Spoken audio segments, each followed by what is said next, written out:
What is going on, everyone? Welcome to the weekly comic roundup here from the Drop News, where we talk about and discuss some of the week's latest releases in the world of comics. Joining me again today, as always, is my good friend Andrew Lilly. How are you doing, man?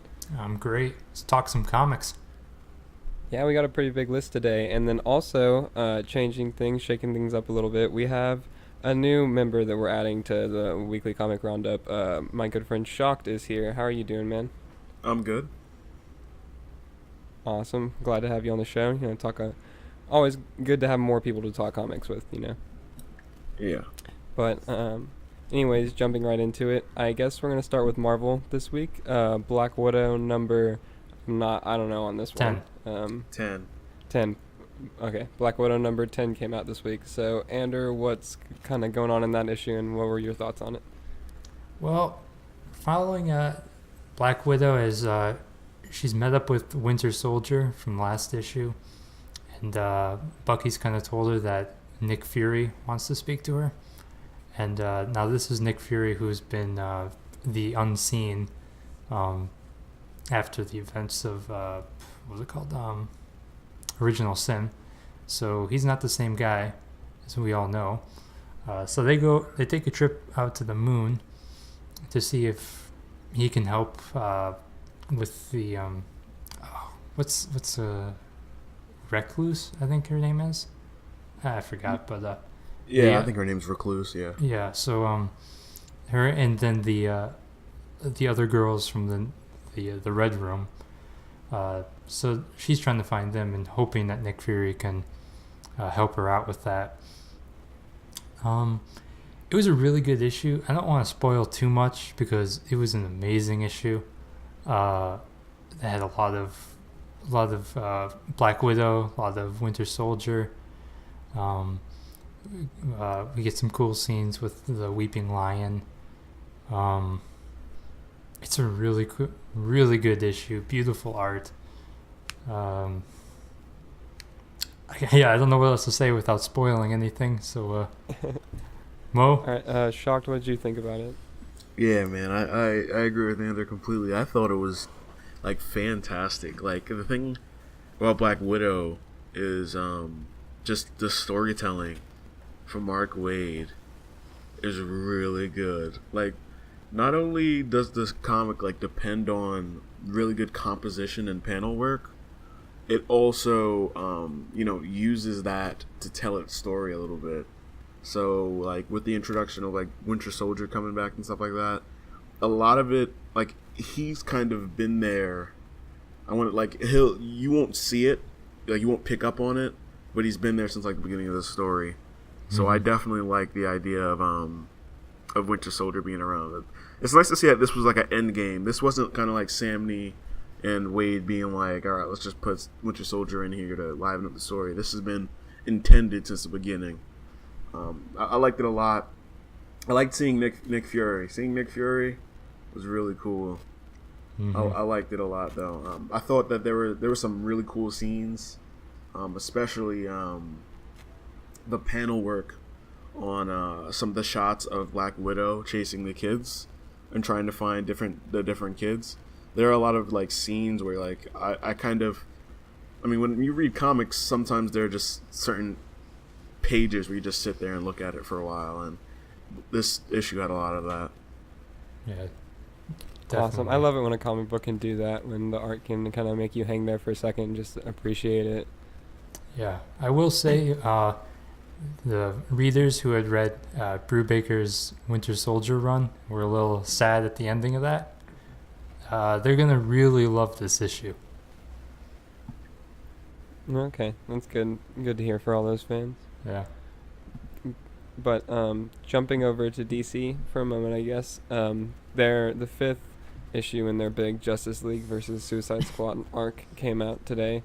And that one is continuing the story of Maxwell Lord. He has the Heart of Darkness now, or Diamond of Darkness, or something like that, I believe. It's read the book today. I can't even remember the name. But the Heart of Darkness Diamond. Oh, it's all 3. Okay. But he has that now and has taken control of the Justice League and is basically trying to instill his version of peace on the world. And the issue kind of follows Batman and Amanda Waller and Deadshot trying to find him and stop him.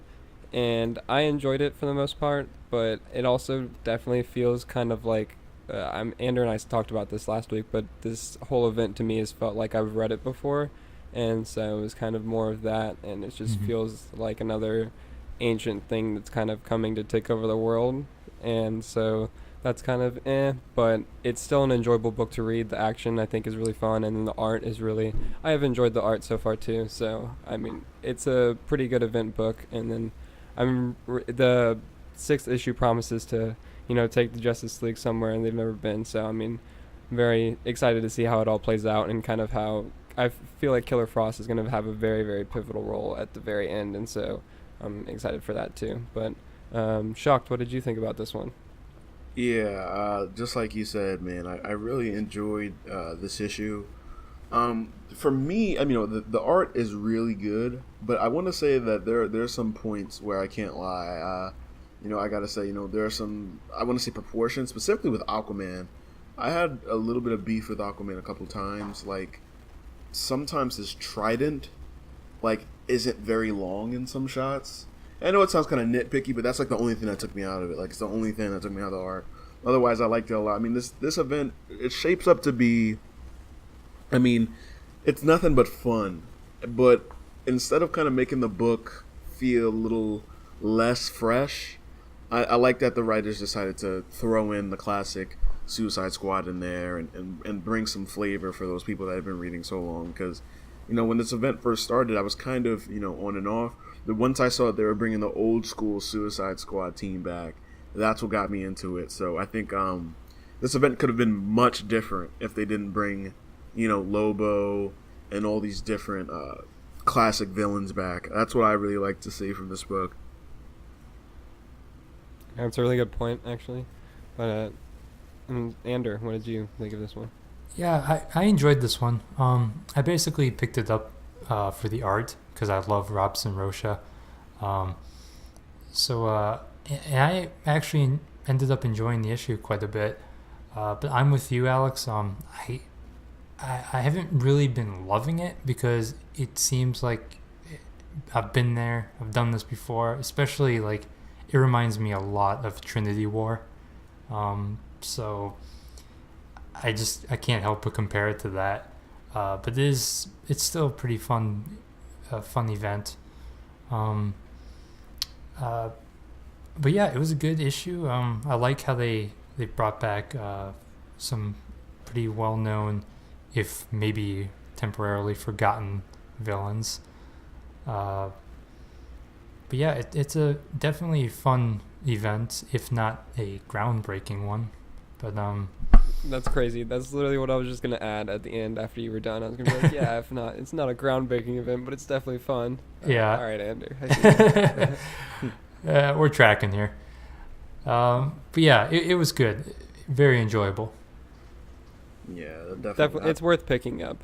Yeah. I think, like, the entire thing is definitely worth picking up. Like you guys said, it's not anything groundbreaking, like an event that I would say, like, it's obviously going to get referenced and stuff that had happened, but I don't think that it's going to be like this revolutionary story. But I think that it serves the purpose of enjoyment. And I think that's kind of enough. I mean, when we read comics, we want to enjoy it. So, I mean, it kind of fills that factor, I suppose. Yeah. It's a good stepping stone, I think. Yeah. And it works as, like, an event for, I think, like, new readers. Because, Rebirth has so many new readers, coming on. So I think it works as a little more of a, I want to say, like a casual event. It's kind of like if you've never read, like, an event before and you're reading this, it's probably a good for you. That's true. Yeah. That's a really good point, because I mean it's not nearly as been there done that if you're a new reader, because you haven't been there and done that before. So yeah. Okay. But continuing with DC, Aquaman number 15, right? Yep, 15. Yes, 15 came out this week. So Ander, what was going on in this issue, and how was that one? Well, this is the finale of the drowning that began back in June, if you can believe it, and the conclusion to the deluge. That's gone on for 4 or 5 issues now. Basically, it is all Aquaman versus Black Manta, and it is amazing. I love this issue. I think Abnett has been doing a fantastic job. It's a really slow build, but it's been completely worth it.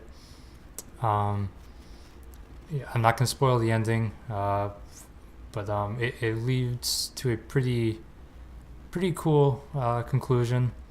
I'm really excited to see what happens next, especially since this huge arc is over now. Yeah. What about you guys? Oh, I mean, I loved it. I thought that it was great. Like you said, it's basically Aquaman and Black Manta fighting the whole time, and I thought it was entertaining as hell. And then, like you said, it's definitely been a long and slow build, but it's been a very intricate and long and slow build, and it's been really enjoyable to read the whole time. And it's crazy to think about just how long it's been, because it hasn't felt like a long and dragged out story. So Yeah. I mean, like, hats off to them for being able to do that. And like you said, it's definitely I loved the ending. I thought the ending was awesome.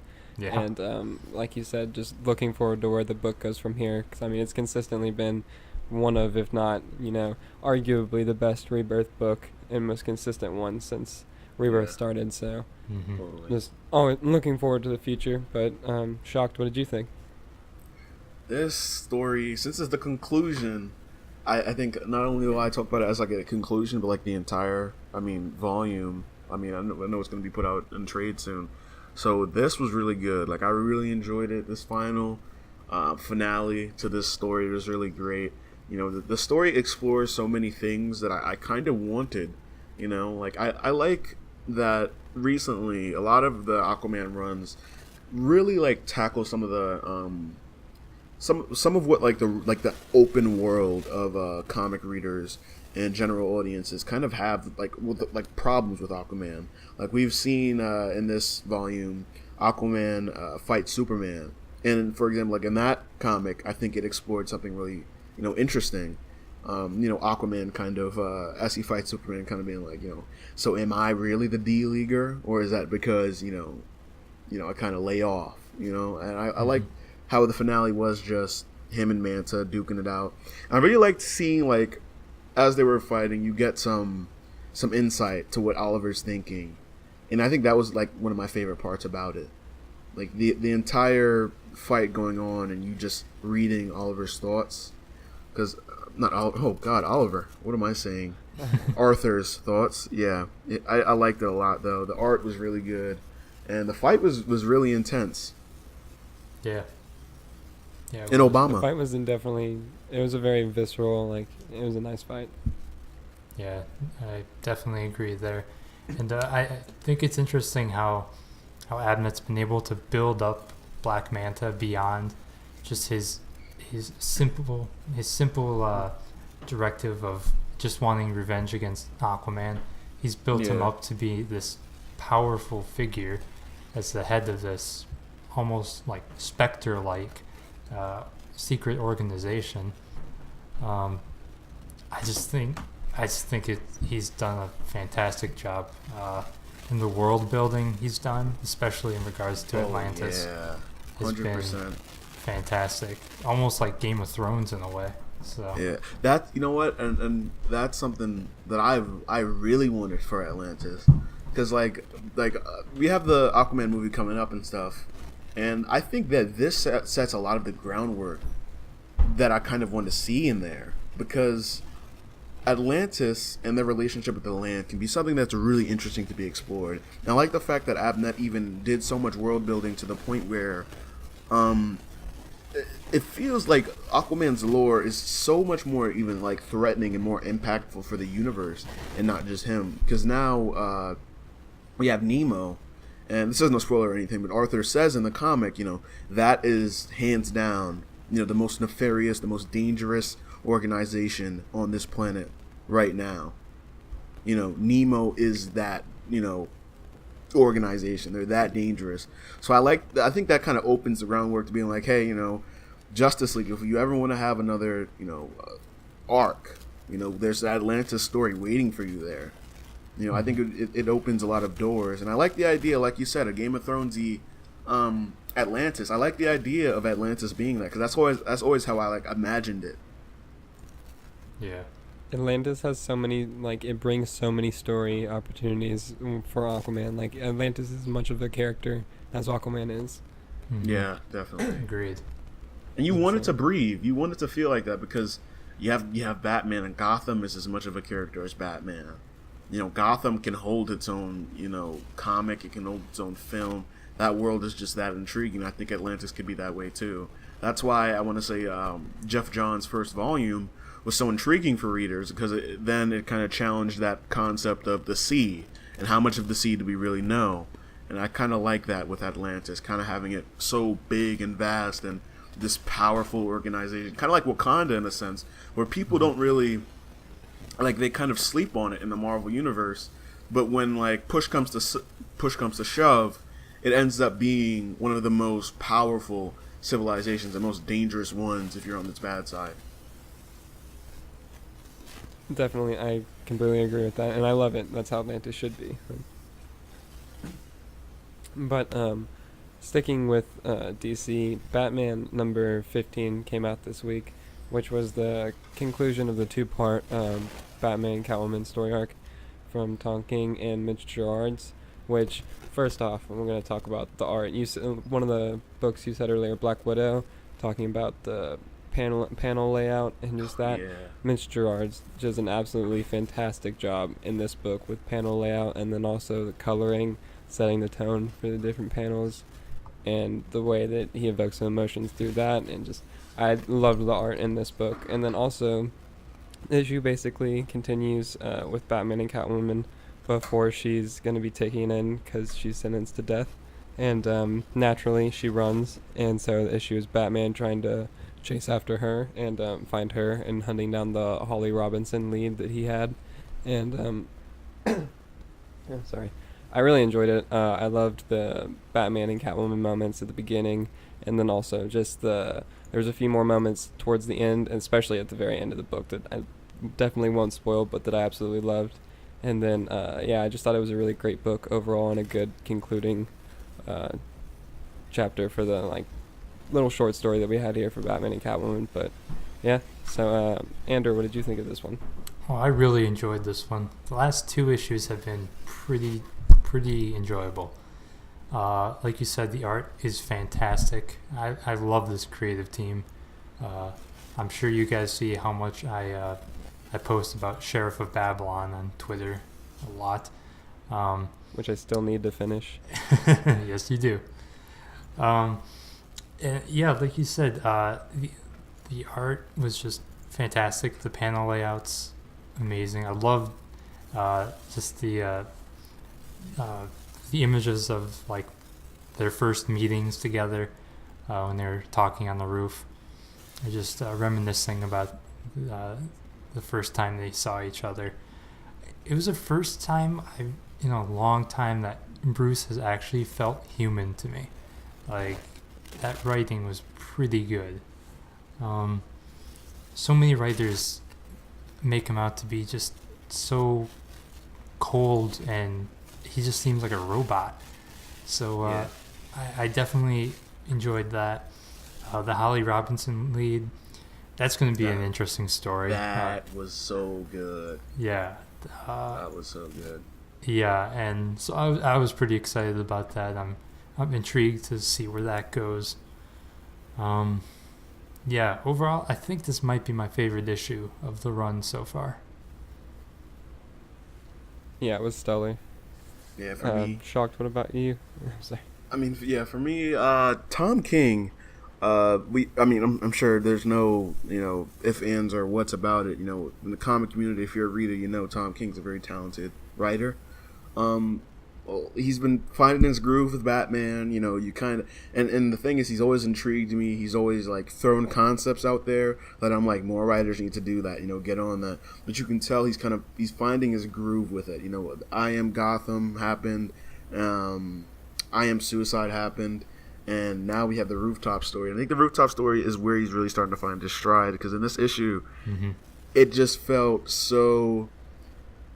so not even just familiar. It felt like Batman, like a Batman and Catwoman story should feel like. It felt personal, it felt emotional, and you really start to feel for the characters there. I mean, he lays some really good groundwork, and I like you said, the panel work was really good. There are some scenes where the panel work is great, and I like that what he did with this, and he created more of a narrative for the two than I think the last issue did. I feel like this even did more for it, and you kind of have you even have a scene here where Batman's kind of like, you know, he's speaking out, and he doesn't really sound as Batman-y as he usually does. Of course, you know, he's popping out of the shadows and stuff, but you can tell, you know, that Catwoman is just that much of an emotional string to be pulled for him. And I like the idea that it's just Batman being like, look, you know, I know she didn't do this, and I'm going to prove it. I even like the way... do whatever it takes. Yeah, whatever it takes. And I feel like, you know, he's been keeping this tone throughout the last couple volumes, the last couple story arcs, that even... Because after I Am Gotham, the whole reason for I Am Suicide was because of I Am Gotham. In that conclusion, he kind of says, you know, gotta get this guy. He did this to... what's her name? I actually forgot her name. No way. Gotham Girl. Gotham Girl, yeah. And he does all of that for Gotham Girl. So I like that Tom King's kind of making it like, you know, this is Batman going to the ends of the earth for people. You know, kind of just people that kind of impact his life. I'm looking forward to I Am Bane, though. I mean, the art in this and stuff was spectacular. I'm looking forward to see what we can get next, because we have the... in April, we have the Flash and Batman story that everyone's wanted. The button. Finally happening. And I'm so happy, because just to talk about that a little bit, like, why has this not happened before? I'm not sure why writers don't really do this, and I'm not sure if it's been overlooked or anything, but from how I know Barry Allen, I think of him as one of the greatest minds on the Justice League. Yeah, and it kind of, it never clicked. It's so weird that no one ever paired them and kind of just had a detective story. And I'm glad that we're finally getting this, because I want to see the Flash kind of show off his intelligence a little bit. I want people to definitely understand that guy is such an intelligent dude. Because the Flash show is so popular, right? But one of my biggest issues with the show, and even though it doesn't come to its detriment in its own adaptation, but Barry Allen isn't that intelligent. Like, he doesn't feel like the comic book Barry Allen should, for me, where he should be that guy that has that super speed brain and can just spit out formulas and solve crimes as fast as as anyone could. So I can't wait for that story coming up. But I think Tom King has found his stride with Batman. I think he's working up, he's cooking up some other great stories with us with I Am Bane, hopefully. Yeah, I'm definitely looking forward to that one. I can't wait to see Bane go on just complete rampage. Quick question. What do you guys... Because I watched Dark Knight Rises again, and it feels kind of like, I'm not sure if it's always been with this character, because I mean, the Bane that I read is, you know, the luchador, the big hulking physical threat for Batman. But do you guys kind of like a Bane that's kind of the Dark Knight Rises-esque, as in he kind of has some really compelling monologues, because it feels like Tom King was kind of giving that a little bit, and I kind of want to see a little bit more of that if I'm not, you know, pushing it. I kind of like the idea of Bane being a pretty intelligent guy in some aspects. I mean, he's supposed to be one of the best strategic minds and tactical minds in the DC universe, and so I agree. I wish he was displayed more as being super intelligent and with those monologues, like you said. I think it's really cool to see. Yeah, I agree. Yeah, sometimes it just feels like when he's in DC properties, he just feels like that big hulking, kind of like a Hulk character, instead of kind of what the Dark Knight Rises was for me. Yeah. But hopping over to Marvel again, Gamora number, I don't know this one, Andrew. Number 2. Gamora number 2 came out this week, so how was that one? I loved it. This is a great series. I've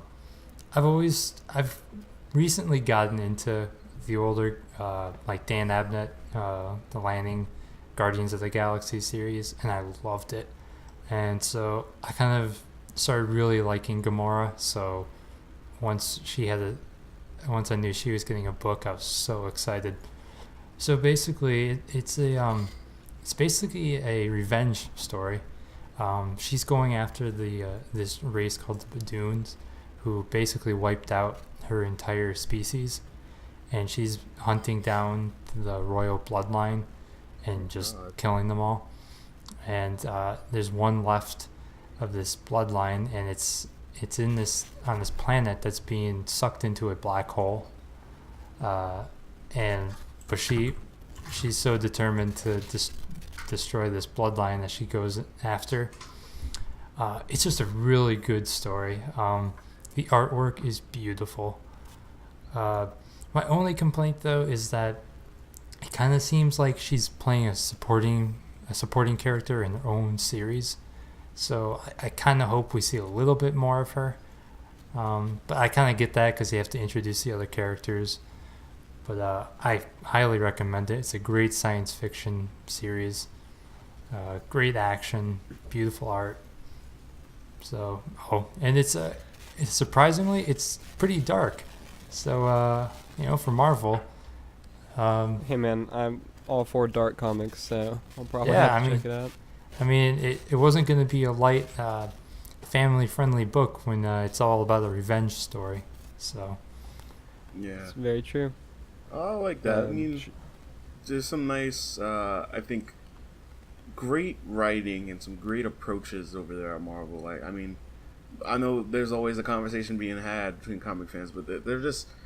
Marvel has some business practices that aren't the best, and they have some creative directions that aren't the best overall. Mm-hmm. But there are some stories out there where there are just people, create, and then it's nice to see books like that pop up. Yeah. Definitely. But, Shock, did you read this one or pick this one up? No. I actually didn't, no. Okay, I didn't think so. But, sorry. Hopping back over to DC for a moment, the Justice League of America, the Rebirth #1 came out today, and I actually this book, props to the cover because I knew nothing about this character. I don't know if this is a character that's been around before. I have no prior knowledge, but I picked the book up because the cover looked interesting, and he's going to be part of the Justice League of America team, so figured I should know something about him. And honestly, it's probably in my top 3 books of the week. I was really, really impressed by it, and the art especially was fantastic. It was a very smooth kind of art, and the colors just really stood out and really accented and highlighted what needed to be done in this art, and really portrayed it well. But basically it's about the Ray. It's kind of like an origin story for him, and he's this kid who had been sheltered his whole life from his mom because apparently he's allergic to the light and can't be exposed to it, and whenever he is, his skin starts to crack and light shines through.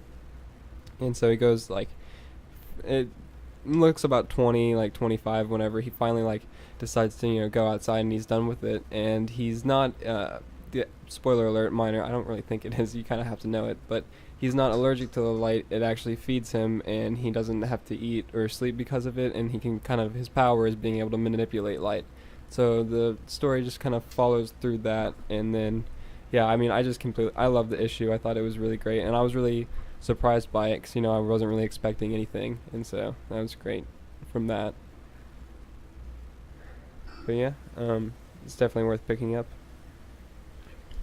And then hopping back over to Marvel, the U.S. Avengers number 2. I don't know.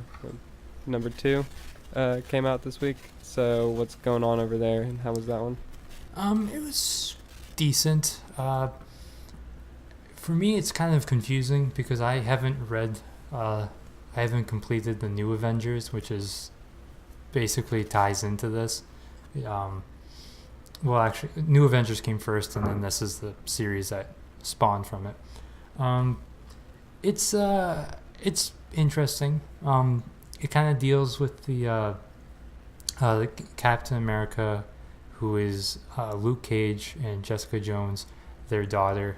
She's Captain America in the future. She's coming back to stop what's called Zero Day, which back in Civil War II was when Thanos came to Earth, and but if Captain Marvel didn't stop him, he would have killed every Avenger. So it kind of deals with that, which is it's a pretty interesting storyline. My only concern about or complaint about this book is that it feels like it doesn't know what it's trying to be. Like I still don't really know what the premise of this book is. So yeah, it's kind of confusing. I'm kind of hoping some questions are answered in the next few issues, but I thought it was okay. Art was really good. I mean, good art's always a major plus. So, but Shock, did you pick this one up? I actually didn't. This is one of the titles I didn't get to pick up. U.S. Avengers. I think I saw some snippets of it. I mean, maybe I'll check it out. The story does sound cool. I'll see maybe if I'll add it to the pool. Maybe worth the trade wait after seeing how the arc plays out. Yeah. I feel like it might be better to read New Avengers first. I think that might be what I do. I've read the first volume, and I loved that one.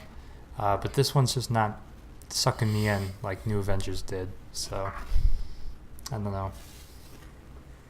All right. Well, hopping back over to DC, Trinity number 5 came out this week. And Shock, did you pick this one up? I did pick up Trinity number 5. Read it today. Do you want to talk about what's going on in this one? How you liked it? So it's continuing off of where Trinity number 4 left off. Basically, we have Batman, Superman, and Wonder Woman trapped in this sort of dreamscape-like environment where they get to explore each one of their own, I want to say, challenges and mental and physical challenges that they've had along their superhero lives, and I really liked it.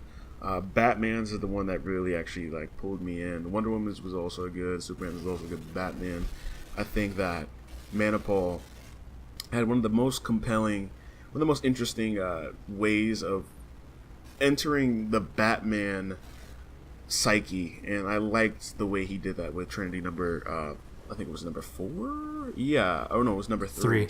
Trinity number 3. That was one of my favorite comics. I think like over the year. It was that good. Trinity number 5. It does a good job. It is great art. Basically, we have Mongol, and he starts to play into the story a little bit. May need a little bit of help explaining this because it was a little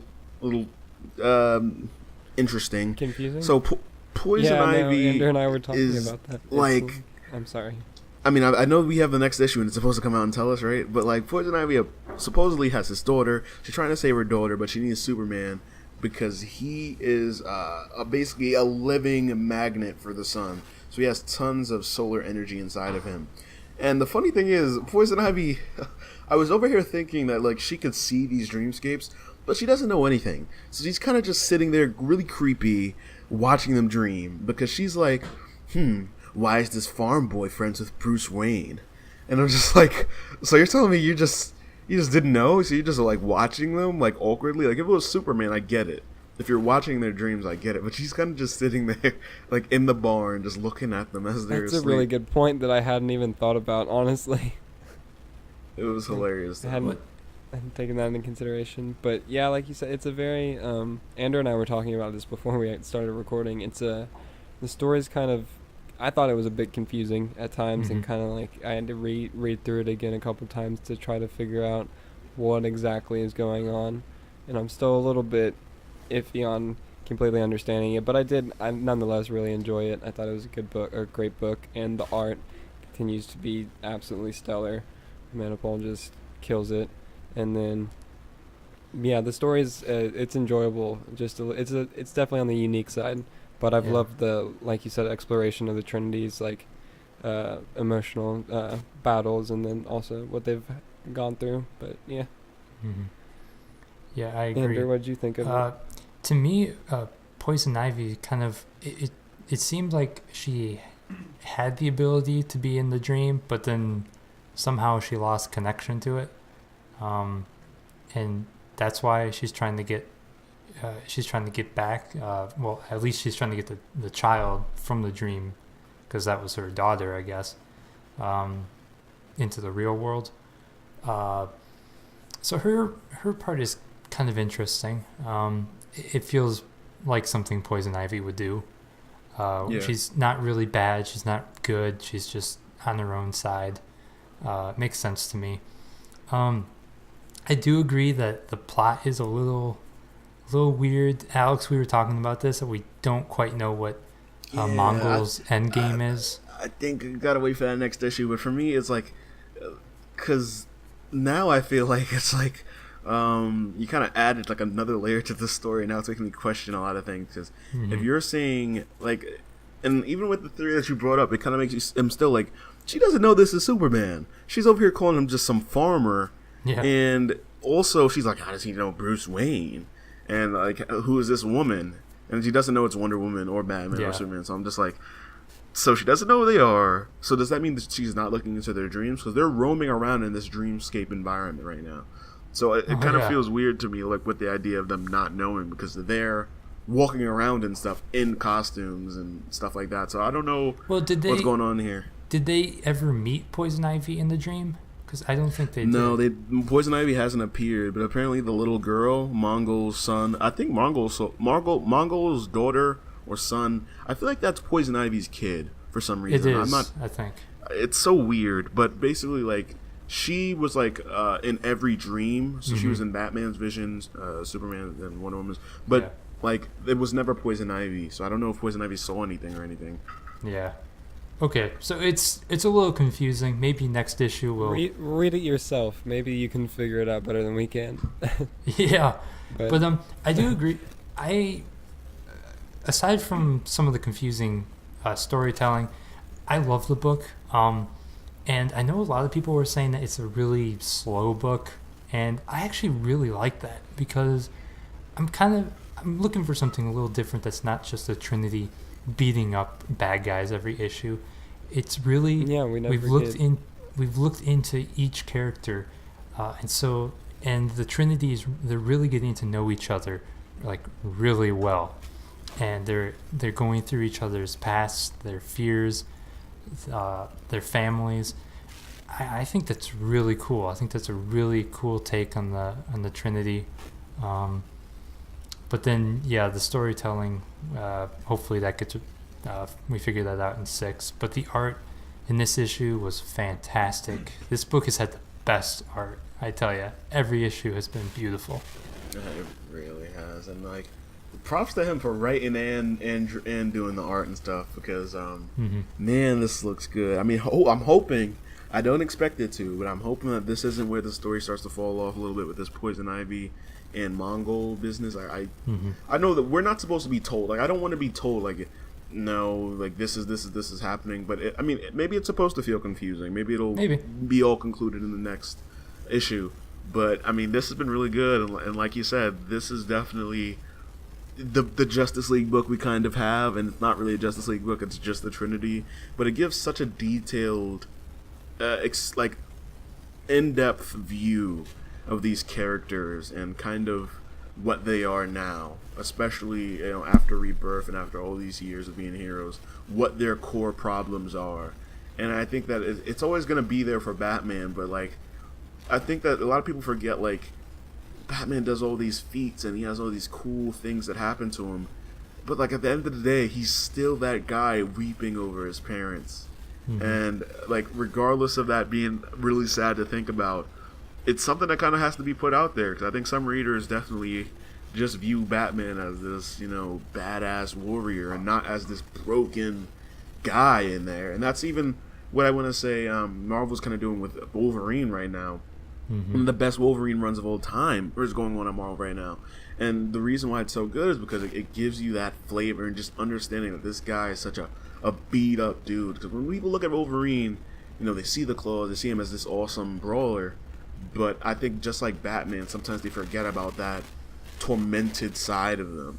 Especially with Batman now, and following the events of everything that happened before Rebirth. Batman is getting old, but everyone knows he's spry and stuff now because of what happened before this. But the guy's been around a really long time fighting bad guys, and things haven't gotten any better. Yeah, definitely. I like the emotional weight that Trinity brings for the Trinity. But um, hopping back over to Marvel, Deadpool and the Mercs. I have no idea on this issue number. I don't either. Deadpool and the Mercs, something, the one that came out a few days ago. But anyways, that came out this week, and so how was that, Andrew? You know, I checked it out because it's an Inhumans vs. X-Men tie-in, and I've really been loving this event so far. So I checked it out. I'm not a Deadpool fan, but I checked it out anyway. It was really good. I really enjoyed it. It basically deals. It's set 5 years in the future, and the war between the Inhumans and the X-Men is basically like it's decimated the mutants, and they're being hunted by Inhumans at every turn. So a team of Deadpool and Domino and a couple others I can't remember for the life of me. They're trying to find what's her name? Negasonic Teenage Warhead. I think that's her name. Oh, yeah. She's strove into popularity. She's in books now. Yep. Cool. Yep. So they're trying to find her, and it's a cool fight between the Inhumans and the mutants, and it was fun. It wasn't an issue that blew me away or anything, but I love the art. I say that about every book I read, but it's true. Love the art. And it's a fun tie-in. It's not necessary. If you just want to read the Inhumans versus X-Men main event, that's fine. This isn't necessary at all. But it was fun. If you're a Deadpool fan, I'm sure you'll love it. Oh, so it's. I mean, I don't know what defines like a Deadpool fan nowadays. Because like I know a lot of people have he's driven to popularity, especially because of the Deadpool movie and that kind of humor. But I really liked him when he was in X-Force. Like I liked him in X-Force. Yeah. Like I thought he was, because he was funny. Don't get me wrong, he had some good jokes, but he wasn't like fourth wall break every 10 seconds and raunchy and stuff. I would say this is pretty close to X-Force Deadpool then. Nice. He wasn't obnoxious. He had a few funny lines, but it wasn't to the point where he just got so irritating that it took me out of it. It was actually more a Domino book, really. Oh, that's cool. So that was kind of cool. That's relieving. But it's Deadpool and the Mercs for Money, number 7, by the way. Number 7, okay. But hopping back over to DC, Nightwing number 13. Sorry, 13 came out this week, and so last week I had said that I was thinking about dropping this book for now, or kind of like dropping this arc and picking it up with the next one. But I really enjoyed this issue a lot more than I did last week, and so basically it's continuing the story. Nightwing and the Runoffs, the ex-supervillains kind of that Nightwing had helped capture as in his Robin days. He's now helping them because they're being framed for murders and thrown in jail, and so he's trying to find the person who's actually committing these murders. And so now he's on the trail of him to stop him from assassinating the mayor. And it's just a really great issue between Nightwing and the Runoffs. They kind of like give up, but it's Nightwing, kind of having that inner battle of he came to Bloodhaven to kind of, be able to trust other people, and now he's kind of lost that with them kind of leaving again. And so it's just a really great character issue for him, and then also the action of him going and stopping the mayor from being assassinated and that kind of confrontation, and then the reveal. We get a reveal of who's been kind of behind it, and so that was really nice.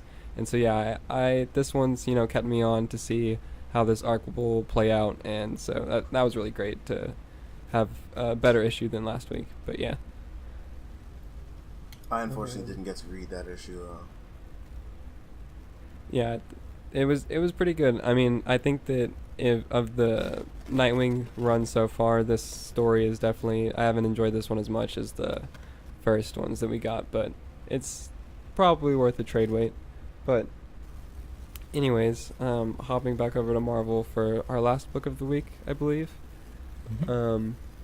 Monsters Unleashed #1, I think. Yep. Right. Came out this week. So how was that, Andrew? It was actually a lot of fun. Um, I went into this expecting like just that, good art, some fun action, not a brilliant story, just some fun, and that's exactly what this issue was. Uh, Basically, it's like Pacific Rim meets Marvel. Just a bunch of monsters are falling out of the sky, and every hero is basically fighting together to stop these monsters. You've got the Avengers, the Guardians of the Galaxy, the Champions, um, the Inhumans, the X-Men. It's everyone. Um, it's a really just really fun action, and for first time in however many arcs or events, the humans are or not humans, sorry, the heroes are fighting with the heroes and not against them, so it's kind of refreshing. Such a good change of pace. Exactly. And then we get this other kind of side story involving Elsa Bloodstone, who's a monster hunter. So she's trying to figure out how to stop this, and she's saying that this is like the day, like Armageddon, when all the monsters are coming. So that's a cool little story. Gorgeous art, like usual. I think this was Steve McNiven. I think he was on art. So I think each issue is going to be a new artist. Like next issue is Greg Land. Issue after that is Lionel Yu.